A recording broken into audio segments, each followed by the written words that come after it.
تخيل أن دولة واحدة تنفذ في الوقت نفسه أكبر مشروع سككي في تاريخها، وضخم ميناء جديد على بحر الأبيض المتوسط، وأكبر ملعب لكرة القدم في العالم، وتبني مطارات حديثة، وتطلق مشاريع لتحلية مياه البحر، وتستثمر في الهيدروجين الأخضر.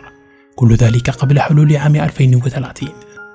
قد يعتقد البعض أن الأمر مبالغ فيه، لكن الواقع مختلف تماما. فالمغرب يعيش اليوم واحدة من أكبر الطفرات الاستثمارية في تاريخه، باستثمارات تقدر بعشرات بل مئات مليارات الدراهم، تهدف إلى تحويل المملكة إلى مركز اقتصادي ولوجستي يربط أوروبا بأفريقيا والأطلسي وبالبحر الأبيض المتوسط.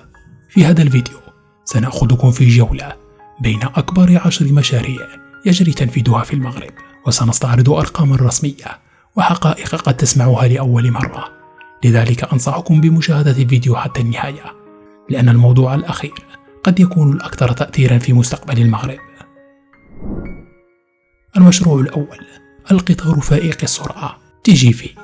إذا كان هناك مشروع يمكن اعتباره عنوانا لمراحل جديدة في المغرب، فهو بلا شك برنامج تطوير السكك الحديدية. بعد النجاح الكبير لقطار البوراق بين طنجة والدار البيضاء، أعلنت المملكة برنامجا جديدا تبلغ قيمته حوالي 96 مليار درهم، وهو أكبر استثمار في تاريخ السكك الحديدية المغربية. ويشمل هذا البرنامج تمديد القطار فائق السرعة نحو مراكش، ومن الاستعدادات للتوسعة المستقبلية، واقتناء 168 قطارا جديدا إلى جانب تحديث عشرات المحطات. الهدف هو أن تصبح السكك الحديدية العمود الفقري للنقل في المغرب، وأن تصل خدماتها إلى 43 مدينة بحلول سنة 2040، ليستفيد منها نحو 87% من السكان. لكن هذا ليس سوى البداية. المشروع الثاني، مطارات المغرب تدخل مرحلة جديدة. هل تعلم أن المغرب يستعد لمضاعفة قدراته على استقبال المسافرين؟ تعمل المملكة المغربية على برنامج لتحديث المطارات باستثمارات تناهز 38 مليار درهم، ويتضمن محطة دولية جديدة في مطار محمد الخامس الدولي بالدار البيضاء، توسيع مطار مراكش وأكادير وطنجة وفاس، تحديث برنامج البنية التحتية لاستقبال ملايين المسافرين الإضافيين.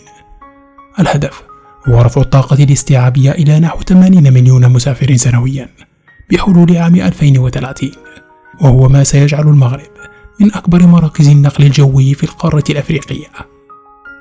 المشروع الثالث، ملعب الحسن الثاني. تخيل ملعبا يتسع لأكثر من 115 ألف متفرج. هذا هو ملعب الحسن الثاني، الذي ينتظر أن يصبح أكبر ملعب لكرة القدم في العالم من حيث السعة. ولا يقتصر المشروع على ملعب فقط، بل يأتي ضمن برنامج يشمل تحديثا وتجهيز ملاعب الرباط وطنجة وفاس ومراكش وأكادير، لتستجيب لمعايير الاتحاد الدولي لكرة القدم الفيفا، استعدادا لاستضافة كأس العالم 2030. إنه استثمار في الرياضة، لكنه أيضا استثمار في السياحة والاقتصاد وصورة المغرب على الساحة الدولية. المشروع الرابع، مشروع ميناء الناظور غرب المتوسط. بين جبال الريف وساحل البحر الأبيض المتوسط يولد مشروع جديد سيغير خريطة التجارة في الشرق المغربي. إنه ميناء الناظور غرب المتوسط، أحد أكبر المشاريع البحرية في المملكة، باستثمار يناهز 11.6 مليار درهم. يقع الميناء على بعد حوالي 30 كيلومترا غرب مدينة الناظور، بالقرب من أحد أهم الممرات البحرية في العالم، حيث تعبر آلاف السفن سنويا.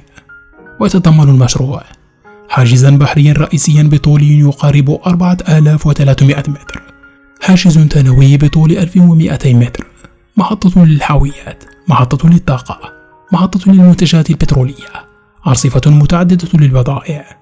لكن الأهم من ذلك هو أن المنطقة الصناعية واللوجستية المجاورة، التي تمتد على مئات الهكتارات، والتي ينتظر أن تستقطب استثمارات وطنية ودولية، وتوفر آلاف فرص العمل، لتصبح الجهة الشرقية قطبا اقتصاديا جديدا. المشروع الخامس، ميناء الداخل الأطلسي.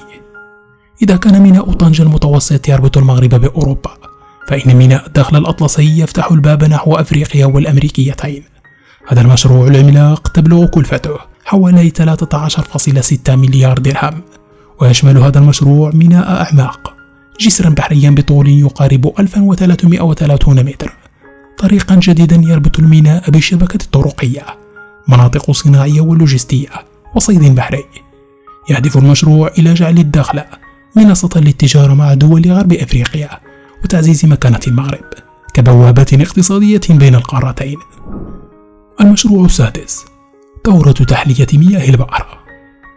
الماء أصبح من أكبر تحديات القرن 21، والمغرب اختار أن يواجه هذا التحدي بمشاريع غير مسبوقة. فالمملكة تعمل على إنشاء وتوسيع محطات لتحلية مياه البحر بهدف الوصول إلى قدرة إنتاجية تقارب 1.7 مليار متر مكعب سنويا بحلول عام 2030. من أبرز المشاريع محطة الدار البيضاء، محطة أكادير، ومحطة الداخلة، ومحطات جديدة في عدة من مدن ساحلية. هذه المشاريع لن تؤمن مياه الشرب فقط، بل ستدعم أيضا القطاع الفلاحي والصناعي وتقلل من آثار سنوات الجفاف. المشروع السابع، الطريق تزنيت الداخلة. من أصعب المشاريع التي أنجزت في جنوب المملكة الطريق السريع تزنيت الداخلة.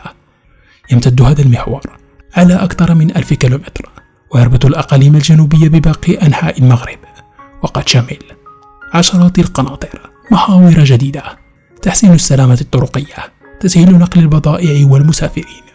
وأصبح هذا الطريق عنصرا أساسيا في تعزيز المبادلات التجارية مع موريتانيا ودول غرب أفريقيا. المشروع الثامن، الهيدروجين الأخضر. العالم يبحث اليوم عن بدائل للوقود التقليدي، والمغرب يريد أن يكون من أوائل المنتجين للهيدروجين الأخضر، ويستفيد من أكثر من 300 يوم مشمس سنويا في مناطق عديدة. إمكانية كبيرة في طاقة الرياح، موقع جغرافي قريب من أوروبا.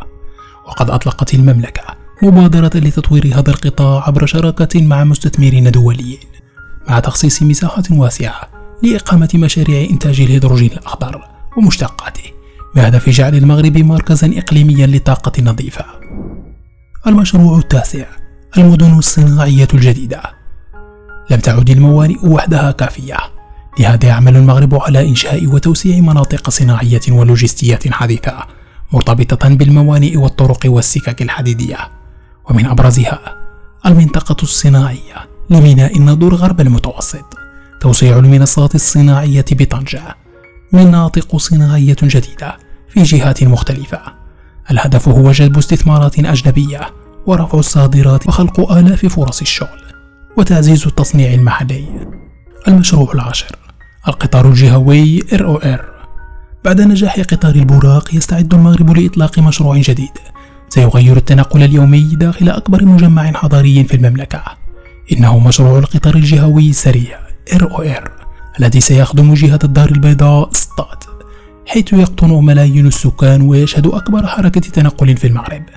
ويهدف المشروع إلى ربط الدار البيضاء بعدد من المدن والمراكز الحضارية، من بينها المحمدية، زناتة، النواصر، مطار محمد الخامس، برشيد، سطات، مع تحسين الربط بين المحطات الحالية وإنشاء محطات جديدة في المناطق التي تشهد نموا عمرانيا. وسينفذ المشروع بالاعتماد على قطارات حديثة ضمن برنامج المكتب الوطني للسكك الحديدية لتجديد وتوسيع أسطوله، الذي يشمل اقتناء 168 قطارا جديدا في إطار البرنامج السككي الوطني الذي تبلغ استثماراته نحو 96 مليار درهم. وينتظر من هذا المشروع فوائد كبيرة، منها تقليص زمن التنقل اليومي، تخفيف الازدحام المروري في الدار البيضاء، ربط الأحياء والمدن المجاورة بوسائل نقل جماعي سريعة، تسهيل الوصول إلى مطار محمد الخامس، دعم التنمية الاقتصادية والعمرانية في جهة الدار البيضاء. رغم أن المشروع يوجد ضمن الرؤية الاستراتيجية لتطوير شبكة السكك الحديدية، فإن مراحله ستنجز تدريجيا بالتوازي مع مشاريع البراق الجديد وتحديث البنية التحتية للسكك الحديدية، ليصبح أحد أهم مشاريع النقل الحضاري والجهوي في المغرب خلال السنوات المقبلة.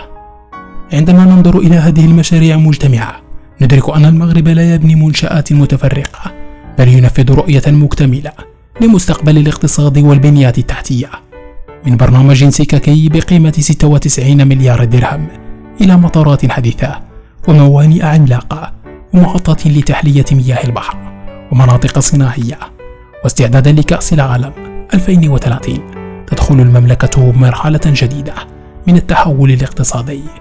والسؤال الذي يطرح نفسه عليكم اليوم: أي من هذه المشاريع تعتقدون أنه سيترك أثرا الأكبر على مستقبل المغرب؟ شاركونا آراءكم في التعليقات، ولا تنسوا الاشتراك في القناة ودعمنا بلايك لنستمر بنشر المزيد إن شاء الله. نلتقي في فيديو جديد إن شاء الله. سلام.